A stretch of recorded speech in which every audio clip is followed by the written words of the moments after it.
বড় দুই জলিলুল কদর সাহাবা হযরত আবু বকর আর উমর রাদিয়াল্লাহু তাআলা আনহুমা, রাসূলের দুই শ্বশুর, শ্রেষ্ঠ দুই বন্ধু, ঠিক না? এই দুইজনের ভিতরে বন্ধুত্ব তারও গাঢ় করার জন্য দুইজনে প্ল্যান করছে আমরা যৌথ একটা ব্যবসা করব। একটা মালের ভিতরে দুইজনের অর্থের সম্পর্ক থাকবে। প্ল্যান করছে যে দুইজনের সমান সমান টাকা দিয়ে একটা গোলাম কিনবো। এই গোলাম কেনার প্ল্যানটা কইরা হযরত আবু বকর হুজুরের কাছে অনুমতি আনতে গেছে। হুজুর, আমি আর আবু ওমর দুইজনে টাকা দিয়ে একটা গোলাম কিনতে চাই, আপনার কি মত? আমাদের সম্পর্কটা অর্থের ভিতরে থাকলে আরো গাঢ় থাকবে। হুজুর বললেন, আবু বকর আপনি নরম মানুষ, ওমর হলো মিজাজি মানুষ, এই গোলামের সাথে খেদমত নিয়ে দুইজনের মধ্যে ঝামেলা হবে না, পিরিত জমতি যায় আরো, আটতি যায় আরো, খুশি হবে, কাজে ওর মধ্যে যাইয়েন না। হযরত আবু বকর কয়, হুজুর ও গোলাম রে দিয়ে আমি জীবনেও কাজ করাবো না, খাবে আমার বাড়ি, কাজ করবে ওমরের বাড়ি, কেন কোন জায়গায়? হুজুর কয়, যদি ইয়া করেন তাহলে ঝামেলা নাই। চলে গেছে অনুমতি নিয়ে। এরপরে ওমর আসছে, ওমর রাদিয়াল্লাহু তাআলা এসে বলতে, হুজুর আমি আর আবু বকর ভাই দুইজনে একটা যৌথ গোলাম কিনতে চাই। হুজুর কে, ওমর ওর মধ্যে যাইয়েন না, আপনি মিজাজি মানুষ আর আবু বকর নরম মানুষ, শেষ ওই খেদমত নিয়ে একটা জ্ঞান জামাবো, ওই শাড়ি চাপার আমার করা লাগবে না। ওমর কয়, হুজুর ওই ব্যাপারে চিন্তা করা লাগবে না, গোলাম খাবে আমার বাড়ি, কাজ করবে আবু বকরের বাড়ি, কোনো দিনে আমার বাড়ি এটা খেয়াল টুকু সরানো লাগবে না। মানে গোলামের দায়িত্ব কি, এ বাড়িতেও খাবে, ও বাড়িতেও কাজ, ও বাড়ি যে করবে ও বাড়ি আল্লাহর কাজ করাবে না। তো দুইজন অনুমতি নিয়ে কিনছে গোলাম। গোলাম কেনার পরে গোলাম নিয়ে গেছে, প্রথমে আবু বকর আগে থাকে, উনি নিয়ে গেছে, কায়দা মতো খাওয়ায়, তাড়াতাড়ি যা, খাতি এত সময় লাগবে, কাজ করবি কোন সময়, ওমর বাড়ি যে কাজ করে। সে বাড়ি যে দস্তারখান করা খানা, কয় যে এত দেরি হলি যদি আসতি, খাবি কন্যার আবু বকর বাড়ি যে কাজ করবি কন্যা। ও কয় যে আমার খাতি খাতি দেরি হয়ে গেছে, খার কোনো কায়দা নেই, এ পাশে হাত দিলে হাতে খেজুর বাঁধে। কয় তাড়াতাড়ি খা। সে খাইতে খাইতে দুপুর বানাইছে, একটু একটু বড় পেটে খাওয়া যায়নি, একটু একটু টুয়াই খাইতে খাইতে দুপুর হয়ে গেছে। কয় তুই তাড়াতাড়ি যা, যে কাজ কর, দুপুর হয়ে গেছে, ও বাড়ি যে দুপুরে খানা রেডি। তাড়াতাড়ি খা, খাইয়ে যা, আমার বাড়ি কাজ কর। হুজুর এই এতক্ষণ কাজই আমার খাওয়া, খাইছি খা, তাড়াতাড়ি খা, খাইয়ে দে, ফিরে আসর হয়ে গেছে, ও বাড়ি যে দুপুরে খানা, তুই আনতে দুপুরে খানা খাই, রাত্রি কি খাবি, কাজ করবি কর না। এ বাড়িতে খাতে খাতে ও বাড়ি রক্ত হয়, ও বাড়িতে খাতে খাতে ও বাড়ি রক্ত হয়। অল্প দিনে এই বেড়েও মোটা হয়ে গেছে খাইয়ে, কাজ তো নেই, খালি খায়। গোলামে যে হুজুরের কাছে কইতেছে, হুজুর মুরব্বীকে কন আমারে বেশি ফেলাক, আমি তো খাতি খাতি ফেঁচি যাবানি, তো টিকতে পারতেছি না। কি শুরু হলো, কেউ কিছু করায় না, খালি খাওয়ায়। কাল হুজুর ফেজের বুঝিতে থাকলে এরকম কাজ হয়, খাতি থাক, কাজ আসলে করবে। ইতিমধ্যে যুদ্ধের একটা সফর আসছে, যুদ্ধের সফর। হুজুর বললেন যে, গোলাম এই যে সুযোগ পাইছিস, তো দুই মালিকের ব্যাডিং তুই একা ববি পারবি তো? জি হুজুর, গায়ে তো খাইতে সস্তা হয়েছে, দুই মালিকের ব্যাডিং একা ববে। তো দুই মালিকের ব্যাডিং বহন করার জন্য প্রস্তুতি নিয়েছে। এদিকে দুই মালিক নিজের ব্যাডিং এর সাথে গোলামের নামে একটা ব্যাডিং নিজেরা গাড়ি বসে গেছে। উনাকে ব্যাডিং গোলাম রেদে বহন করা বেশি, সেটা তো দূরের কথা, গোলামের ব্যাডিংও উনাকে গাড়ি একটা। গোলাম এসে কয়, হুজুর ইচ্ছে বুঝি যাও ভালো, এ কি খাতিয়েছে? হুজুর কয়, কপাল ভালো, চলতি থাও, খেলা আছে। যাইতে যাইতে সফরে চলছে, 1-2-3 মঞ্জিল যাইয়া হযরত আবু বকর আর উমরের কাছে সফরের খরচ বরজের হিসাবের দায়িত্ব। সব সাহাবা রাত্রে তাঁবুর মধ্যে ঘুমাই গেছে, হযরত আবু বকর আর উমর দুইজনে হিসাব নিকাশ মিলেছে। এবার গরমকাল, হুজুর বললেন, গোলাম তুই তো কোনো কাজ করিস না, তোর দুই মালিককে মিলে যৌথ বাতাস দিবি, একজনের গায়ে বেশি লাগলে কিন্তু নেবে না, সমানভাবে পাখা দিয়ে বাতাস দিবি যাতে গায়ে লাগে। এই খেদমত চুপ কর, একদিন তার কিছু করিস নি, পারবি? বলে জি হুজুর। সবাই ঘুমাই গেছে, গোলাম ওই বাতাস দিতে দিতে যাইয়ে ওই ঘুমাই এসে গেছে, মোটা মানুষের ঘুম বেশি। এরপরে কয় যে না, দাঁড়াই বাতাস দিয়ে তাহলে। এবার দাঁড়াই দিতে যে দ্রুম করে পড়ে ঘুমাই গেছে, আর ওমর আবু বকর ডাকে নাই, দুইজন ওই সব পড়িয়ে ঘুমাই রয়েছে। এরপরে ওই দুইজনের কাজবাজ শেষ করে গভীর রাত্রে দুইজনে তাহাজ্জুদের নামাজ পড়িয়া জিকির ফিকির শেষ করিয়া এরপরে পার্সোনাল খেজুর ব্যাগে ছিল, তাই নিজস্ব খেজুর, যৌথ খেজুর না, এই একটু খাইতেছে, আর খাওয়ার ফাঁকে ফাঁকে খোঁজ গল্প থাকলে করতেছে। ওমর রাদিয়াল্লাহু তাআলা আনহু বলছে, ভাই আবু বকর, আমাদের গোলামটা একটু অলস, একটু ঢিলে, তাই না? কোনো কাম নাই, কাজ নাই, এখানে উঠে শেষ রাত্রি তাহাজ্জুদ পড়লি, বলে আইছিল একটু বাতাস দিতি, তা তো পয়লা রাত্রি শুয়ে পড়ছে, একটু তাহাজ্জুদ পড়লি তো লাভ হয়। এইটুক কইছে ওমর, আবু বকর হানা কিচ্ছু বলে নাই, এইটুকু কাম সারা। ফজরের নামাজের পর, আপনারা আমাকে ভালোবাসেন তো? আমি যদি বিপদে পড়ে যাই, আপনি যদি কিয়ামতের বিপদে পড়ে যাই, আপনারা যদি কেউ জান্নাতে হন, আমাকে সুপারিশ করবেন তো ইনশাআল্লাহ? তাহলে একটা ভালোবাসা আমাদের ভিতরে, গভীর ভালোবাসা। এই ভালোবাসার খাতিরে আমি আপনাদের সকলকে অনুমতি দিলাম, আমি মৌলানা নাসিরের যদি কোনো দোষ আপনার জানা থাকে, এইটা অন্যকের কাছে আমার আড়ালে বলার নাম কি করি নাই, এটা যদি বানায় বলেন এর নাম মিথ্যা অপবাদ। এটা আরো জঘন্য, এটা আরো জঘন্য। তা আমি যে গুনাহটা করছি এইটা আপনি জানেন, আর কেউ জানেন না।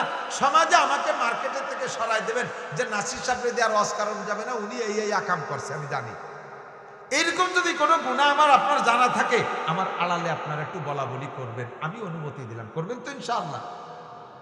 কথা কয় না, করবেন না? করেন, আমি তো বললাম একটু করিয়ে। কেন কেন করবেন না? এদিক তাকান। আমি যে গুনাহটা করছি এইটা আপনি আড়ালে বললে এর নাম গীবত। এতে হবে কি, আমার এই গুনাহটা করে আমি যে গুনাহ করছি না, ওই গুনাহগুলো আপনার আমলনামায় চলে যাবে, আর ওখান থেকে কিছু নেকি আমার আমলনামায় চলে আসবে। আমার একটা ইনকাম হলো, আমার গীবত করলে আমার ইনকাম হবে, এই জন্য আমি অনুমতি দিচ্ছি। করবেন তো ইনশাআল্লাহ? আমার এত ভালোবাসেন, আমার গীবত করবে না, কিন্তু গীবত করেন কার? সমাজে আপনার শত্রু যে তার গীবত করে এই লাভটা তারে করাই দিচ্ছেন, এই উপকারটা তারে করে দিচ্ছেন। বিএনপির শত্রু আমলীগ, বসলেই আমলীগের 14 গোষ্ঠী উদ্ধার করে। আমলীগের শত্রু বিএনপি, বসলেই বিএনপির 14 গোষ্ঠী উদ্ধার করে। শত্রুর এই উপকারটা করে দিচ্ছেন। আপনার গুনাহ তার, আপনার নেকি তার কাছে চলে যাচ্ছে, তার গুনাহ আপনার আমলনামায় চলে আসতেছে। সমাজের ভিতরে এই গীবত আছে না নাই? কথা বলেন। করতে করতে করতে করতে আব্দুল গফফার সাহেব, সরমুনার পীর সাহেব, সিনি হিলাল উদ্দিন সাহেব, আর ওই তাহের উদ্দিন সাহেব, আর এহিয়া মাহমুদ, আর ওই জাফর সাহেব, ও সব শ্রী নিয়ামতুল্লাহ ফরিদি, আরে আমাকে মসজিদের হুজুর লাস্টে ধরে হুজুর ইমাম সাহেব আছে না নাই? আপনি চোখে দেখছেন? দেখছেন কোনোদিন? মসজিদের হুজুর 5 লাখ টাকা মাইয়ে খাইছে, বছর ভরিয়ে ইনকাম হলো মাদ্রাসায় 6 লাখ, তার 5 লাখ মাইয়ে খালো কি? বসলেই অনর্থকে ভাবে আজে বাজে মন্তব্য শুরু করে দেয়। ইমাম সাহেবের গীবত, মাদ্রাসার হুজুরের গীবত, এলাকার গীবত, সব প্রত্যেকটা মানুষের, ভোটাররা বসে চেয়ারম্যানের গীবত, মেম্বারের গীবত। আরে মিয়া বসলেই গীবত হতে দালে থাকে। আল্লাহর নবী বলেন, আল্লাহ পাক নিজেই বলেন, আইয়ুহিব্বু আহাদুকুম মাইয়াকুলা লাহমা আখিহি মাইতান ফাকারিতুমুহু। যার গীবত করতেছে ওই লোকটা যদি মারা যায়, ওর মরা গোশত, মরা মানুষের গোশত কি মানুষের জন্য হালাল না হারাম? একটু বলেন, হারাম না হালাল? হারাম না হারাম না? তুমি যেন ওই লোকটা মারা গেল আর তার পচা গোশত তুমি খাইবে, এতে যে পরিমাণ গুনাহ। আল্লাহ কয় আইয়ুহিব্বু আহাদুকুম, তোমরা কি মরা মানুষের পচা গোশত খাইতে পারবা? আল্লাহ নিজেই বলেন ফাকারিতুমুহু, এটা তুমি পারবা না, অবশ্যই মরা মানুষের পচা গোশত খাইতে পারবা না। তা যদি না পারো তাহলে ওই লোকটার গীবত করো না। মসজিদে নববীতে বৈশা 2 সাহাবা রমজান মাসে রোজা রাইখা ওনরা বসে, 3 জন বসে বসে এই আলোচনা করতেছে। আলোচনার ভিতরে একজনের গীবত হয়ে যাচ্ছে।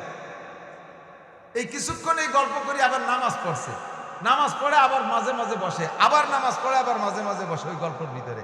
এরপরে হুজুর এই খবর পেয়ে 3 জনের ডাকছে, তাআলাও এদিকে এসো। ডেকে বলছে যে এই গল্পের পরে যে নামাজ পড়ছো না, অজু বানাই আসিয়ে আবার সেই নামাজ পড়ো, কারণ অজু ছুটি গেছে।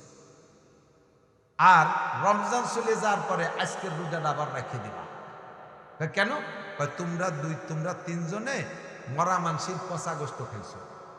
না হুজুর খাবো, যে মসজিদে বসে তো কথাবার্তা কইছি।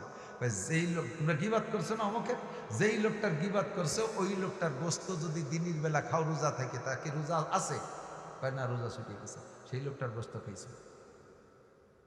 ওরা তো বিশ্বাস করে না। আনো খিলাল, আনো খিলাল। প্লেটারটা সামনে দিয়ে হুজুর বলেন দাঁত খিলাল করো।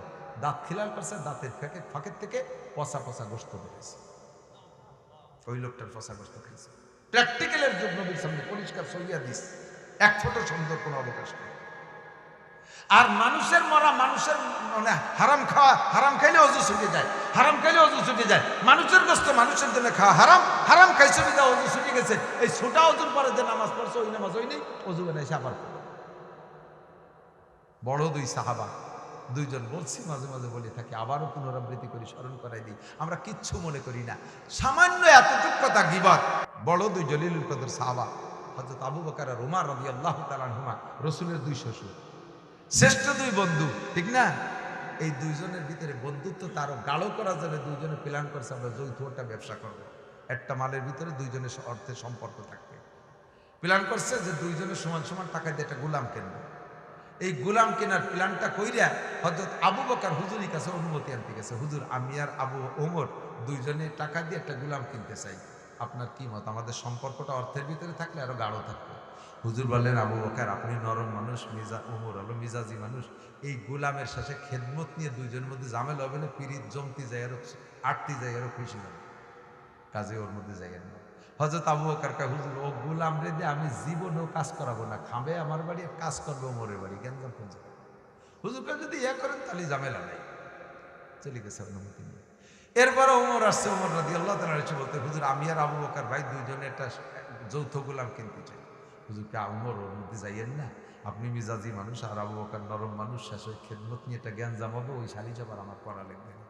ওমর কয়, হুজুর ওই ব্যাপারে চিন্তা করা লাগবে না, গোলাম খাবে আমার বাড়ি, কাজ করবে আবু বকরের বাড়ি, কোনো দিনে আমার বাড়ি একটা খেয়ালটুকু সরানো লাগবে না। মানে গোলামের দায়িত্ব কি, এ বাড়িতেও খাবে, ও বাড়িতেও কাজ, ও বাড়ি যে করবে, ও বাড়ি আলার কাজ করাবে না।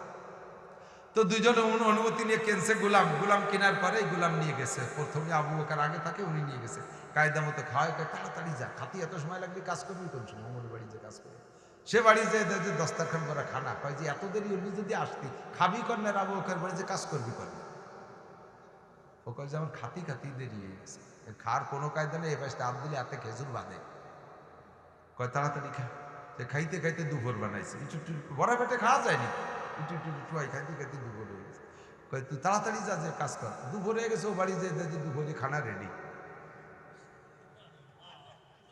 তাড়াতাড়ি খা, খাইয়ে যা, ওমরের বাড়ি কাজ করতো। হুজুর এই এতক্ষণ কাজই আমার খাওয়া, খাইছি খা, তাড়াতাড়ি খা, খাইয়ে দে, ফিরে আসর হয়ে গেছে, ও বাড়ি যে দুপুরে খানা, তুই আনজা দুপুরে খানা খাই, রাত্রি কি খাবি, কাজ করবি কর না। এ বাড়িতে খাতে খাতে ও বাড়ি রক্ত হয়, ও বাড়িতে খাতে খাতে ও বাড়ি রক্ত হয়। অল্প দিনে এই ভেড়ু মোটা হয়ে গেছে খাইয়ে, কাজ তো নেই, খালি খায়। গোলামে যে হুজুরির কাছে কইতেছে, হুজুর মুরব্বীকে কন আমারে বেশি ফেলাক, আমি তো খাতি খাতি ফেটি যাবানি, তোর টিকতে পারতেছি না। কি শুরু হলো, কেউ কিছু করায় না, খালি খাওয়ায়। হুজুর ফেরজার উচিত থাকলে এরকম কাজ হয়, খাতি থাক, কাজ আসলে করবি। ইতিমধ্যে যুদ্ধের একটা সফর আসছে, যুদ্ধের সফর। হুজুর বললেন যে, গোলাম এই যে সুযোগ পাইছিস, তো দুই মালিকের ব্যাডিং তুই একা ববি পারবি তো? পঞ্চি হুজুর, গায়ে তো খাইতে সস্তা হয়েছে, দুই মালিকের ব্যাডিং একা ববে। তো দুই মালিকের ব্যাডিং বহন করার জন্য প্রস্তুতি নিয়েছে। এদিকে দুই মালিক নিজের ব্যাডিং এর সাথে গোলামের নামে একটা ব্যাডিং নিজেরা গাড়িয়ে বসে গেছে। উনাকে ব্যাডিং গোলাম রেদে বহন করাবে সেটা তো দূরের কথা, গোলামের ব্যাডিংও উনাকে গাড়ি একটা। গোলাম এসে কয়, হুজুর ইচ্ছে বুঝি যাও, ভালো, এ কি খাপিয়েছে? হুজুর কয়, কপাল ভালো, চলতি থাও, খেলা আছে। যাইতে যাইতে সফরে চলছে, 1-2-3 মঞ্জিল যাইয়া হযরত আবু বকর আর ওমরের কাছে সফরের খরচ বরজের হিসাবের দায়িত্ব। সব সাহাবা রাত্রে তাঁবুর মধ্যে ঘুমাই গেছে, হযরত আবু বকর আর ওমর দুইজনে হিসাব নিকাশ মিলেছে।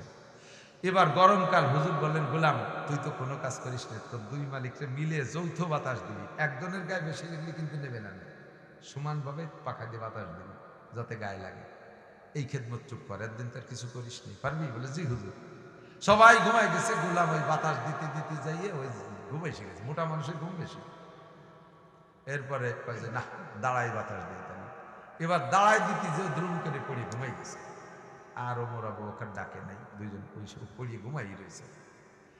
এরপরে ওই দুইজনের কাজ বাজ শেষ করে গভীর রাত্রে দুইজনে তাহাজ্জুদের নামাজ পড়িয়া জিকির ফিকির শেষ করিয়া এরপরে পার্সোনাল খেজুর ব্যাগে ছিল, তাই নিজস্ব খেজুর, যৌথ খেজুর না, এই একটু খাইতেছে, আর খাওয়ার ফাঁকে ফাঁকে খোঁজ গল্প থাকলে করতেছে। ওমর রাদিয়াল্লাহু তাআলা আনহু বলছে, ভাই আবু বকর, আমাদের গোলামটা একটু অলস, একটু ঢিলে, তাই না?